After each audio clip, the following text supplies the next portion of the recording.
Hey cuties, welcome back to my channel. Let's continue Hometown Romance, EP.2. So, the episode starts in the morning. C wakes up pretty late, around 11 a.m., and comes downstairs where she sees Clow feeding his cat. Right away, she remembers what happened last night and feels a bit guilty. She apologizes to him, asking if he's still mad about how she treated him. But Clow just smiles warmly and tells her he's not upset at all.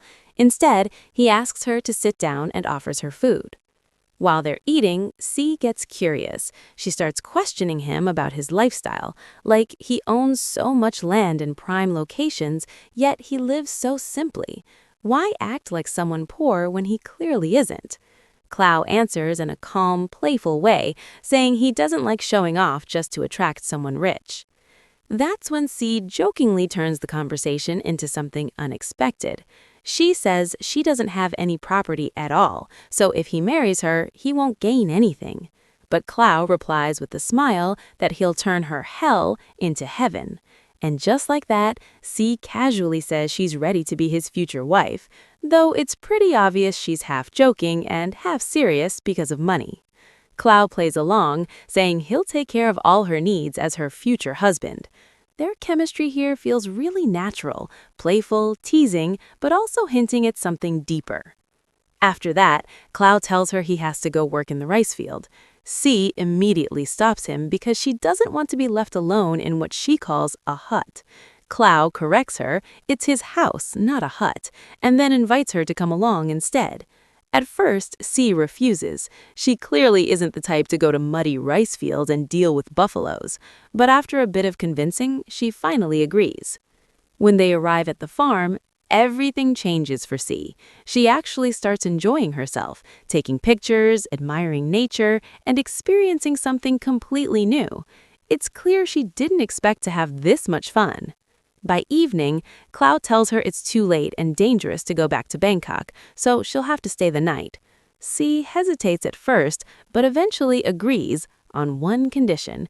She wants to take a shower, needs new clothes, and even tells Clow to wait outside because she doesn't trust the place. Clow just goes along with everything, calling her my lady and doing exactly what she asks. Later, during dinner, C refuses to eat at first, but Clow insists. He tells her if she doesn't eat now, she won't get anything later. So she finally gives in. After dinner, Clow goes to clean up while C slowly approaches his cat and apologizes for how she behaved earlier. It's a small moment, but it shows her softening. At night, things get a bit awkward again. C is sitting on the bed when Clow comes and casually brings up marriage again, saying she'll talk to her parents about it. That immediately makes her nervous, and she pulls back, saying things are moving too fast. Clow understands and doesn't push further.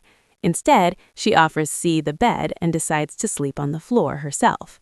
Before sleeping, Clow even sets up a mosquito net and makes sure everything is comfortable for C.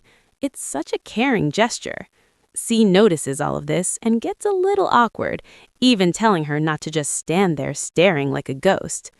The next morning, Clow asks what she wants for breakfast, and C confidently lists some pretty fancy food, like fried fish and river prawns. Later, when it's time to leave, C surprisingly gets attached, not to Clow, but to the cat. She even asks to take the cat with her, but Clow refuses. When she leaves, she only says goodbye to the cat, completely ignoring Clow, which makes Clow laugh and wonder how she's going to handle this future wife. After that, we see C at the beach, walking alone. She's thinking about her girlfriend who hasn't been responding to her, but then, suddenly, she remembers Clow's cat, and surprisingly, she misses it, so she texts Clow and asks her to come pick her up. Clow shows up on her old motorcycle, and of course, C immediately starts complaining about it, calling it old and questioning her style. But Clow doesn't get offended at all. Instead, she calmly tells her not to insult it because it means a lot to her. Back at the farm, C keeps teasing and complaining about everything again, so Clow finally asks her directly. If she doesn't like her farm, or anything about this place, then why does she keep coming back?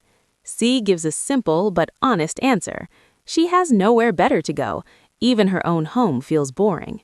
That's when Cloud decides to do something fun. He drags C into the muddy rice field where fish are jumping around. He even catches a big fish and hands it to C. C completely freaks out, starts shouting, and almost drops it, but eventually manages to catch it.